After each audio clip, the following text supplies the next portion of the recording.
Gente, estou aqui no Congresso de Sociedade Americana de Hematologia e encontrei o Dr. Ângelo Maiolino, chefe do Serviço de Hematologia do Estado do FRJ, no Rio de Janeiro, e diretor da Sociedade Brasileira de Hematologia. Dr. Ângelo, quais são os grandes avanços que os hematologistas estão encontrando aqui e vão levar para o seu consultório?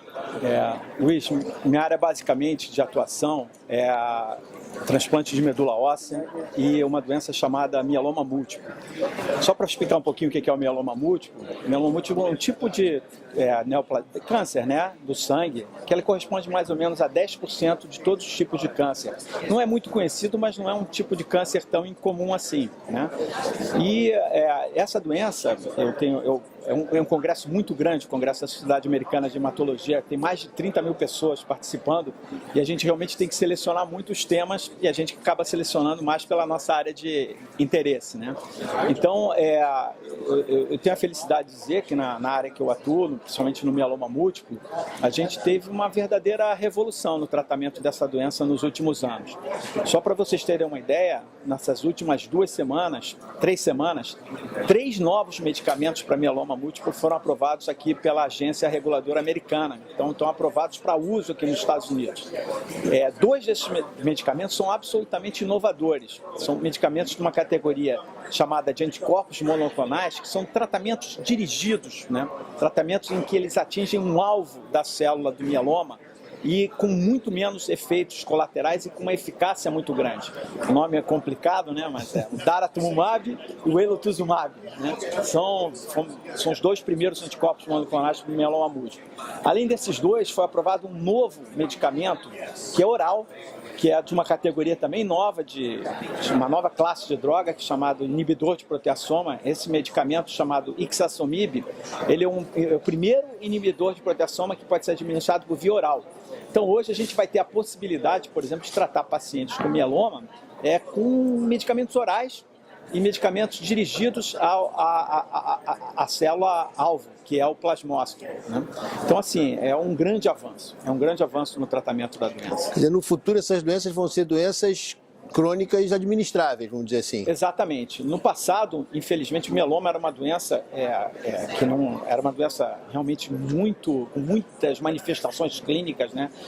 O mieloma provoca lesões ósseas, fraturas, insuficiência renal, anemia. Então, é o que a gente chama de uma grande morbidade, né? Então, o paciente acabava tendo uma péssima qualidade de vida. Hoje em dia, quando um paciente me procura e que tem o diagnóstico de mieloma múltiplo, natural que existe uma grande apreensão em relação a esse diagnóstico do paciente, da família, mas o que a gente fala, olha, é uma doença que hoje a gente pode controlar, é uma doença que pode ser uma doença crônica, que a gente pode tratar, praticamente eu faço uma comparação com uma hipertensão arterial ou com diabetes. Então, na verdade, assim, o controle para a grande maioria dos pacientes é como se fosse uma doença crônica, em que realmente você tem que tratar ao longo do tempo, mas que a gente consegue prolongar e muito a vida desse paciente e o que é melhor, o que é mais importante, com uma excelente qualidade de vida. Então, esse dado é um dado muito importante, né? Bom, e vem cá, uma questão importante. Quando é que isso chega no Brasil, para os nossos pacientes que estão assistindo, vão ter uma ideia de quando é possível receber esse avanço? Você sabe, esse é um grande desafio, né? Na verdade, hoje, os pacientes, os familiares também têm um alto grau de informação. Então, realmente, essa informação dos medicamentos, a gente está fazendo isso agora, né? Os pacientes sabem disso e realmente é muito angustiante quando a gente recebe um paciente e eles sabem que existem essas alternativas, particularmente para tratar o paciente quando a doença retorna, né? E a gente não tem essas alternativas no Brasil. Então, eu posso citar o exemplo do medicamento chamado lenalidomida, que é uma talidomida de 2ª geração, mas ela tem um grau de eficácia maior, com muito menos efeito colateral. De modo que o paciente consegue usar a lenalidomida por um tempo muito maior que usa a talidomida. Isso aumenta a eficácia e melhora a qualidade de vida.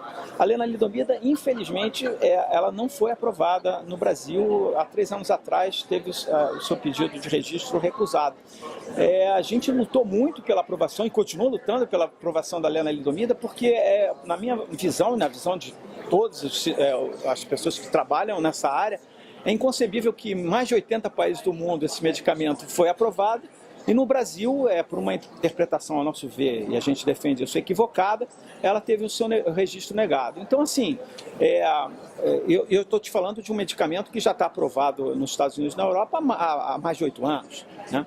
Então, a gente tem essa lenalidomida que tem que ser aprovada e mais esses novos medicamentos que eu citei agora, que realmente representam um enorme avanço. Porque o que acontece? Quando a gente faz o tratamento de primeira linha, muitos pacientes podem receber um transplante autólogo de medula óssea.